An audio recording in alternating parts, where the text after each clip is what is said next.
Menteri, saya apa jadi ini? Jadi buruh kasar, kemudian hidup narik angkot di terminal.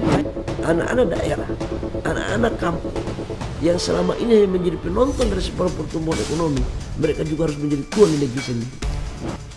Jika Anda mengikuti program politik nasional, nama Bahlil Lahadalia tentu tak asing lagi. Ia bukan hanya seorang pengusaha sukses, tetapi juga tokoh penting di pemerintahan.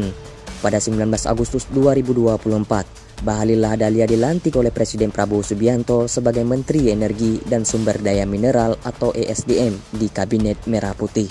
Tidak lama setelah itu, pada 21 Agustus 2024, Bahlil Lahadalia juga terpilih sebagai Ketua Umum Partai Golkar menggantikan Airlangga Hartarto.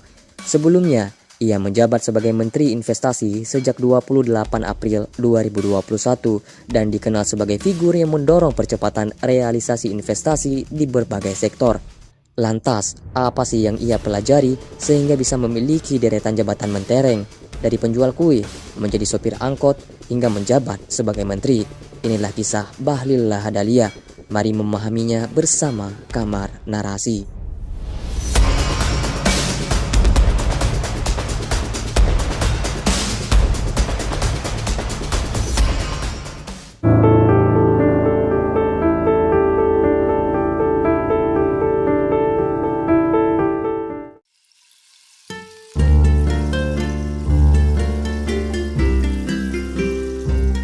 Bahlil Lahadalia lahir pada 7 Agustus 1976 di Banda, Maluku Tengah.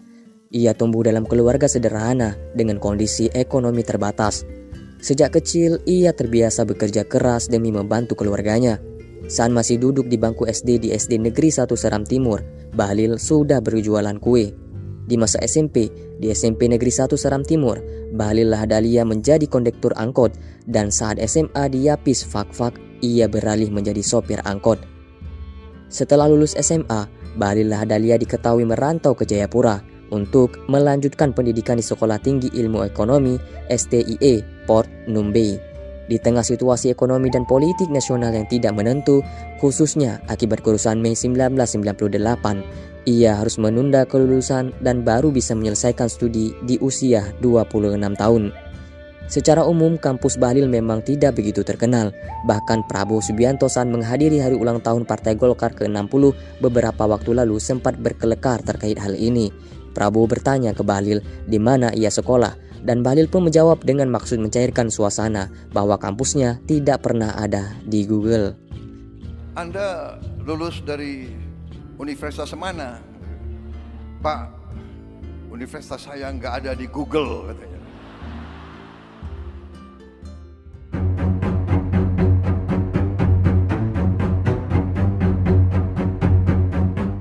Selama masa kuliah, ia aktif di organisasi Himpunan Mahasiswa Islam atau HMI.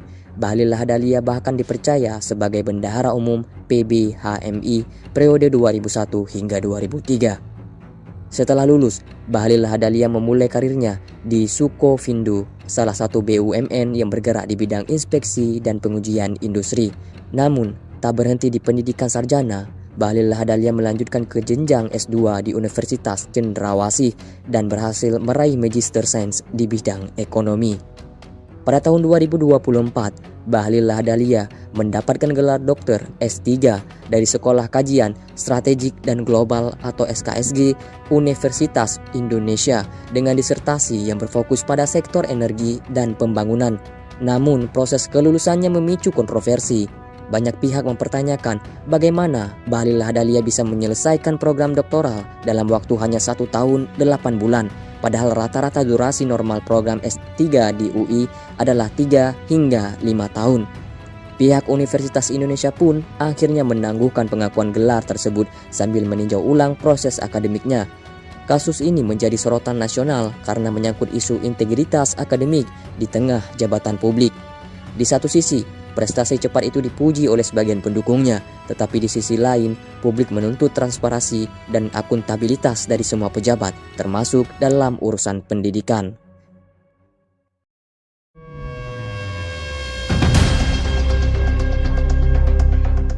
Setelah meninggalkan Sukovindo, Bahlil Lahadalia mulai merintis usahanya dari nol. Ia mendirikan sejumlah perusahaan, antara lain PT Riva Capital, PT Bersama Papua Unggul, dan PT Dwi Jati Sukses.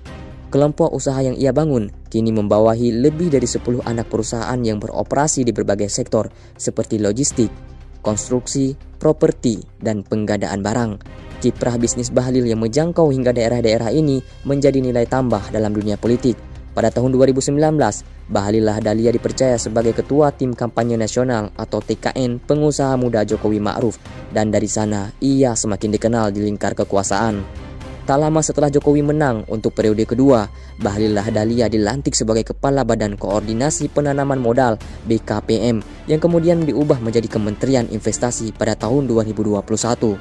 Disinilah ia memainkan peran penting dalam reformasi iklim investasi, termasuk pengembangan OSS atau Online Single Submission untuk mempermudah perizinan usaha. Pada tahun 2024, di era pemerintahan Presiden Prabowo Subianto, Bahlil Lahadalia dipercaya sebagai Menteri ESDM. Penunjukan ini bukan tanpa alasan. Ia dianggap memiliki kemampuan untuk menjembatani antara kepentingan bisnis nasional dan keberlanjutan energi.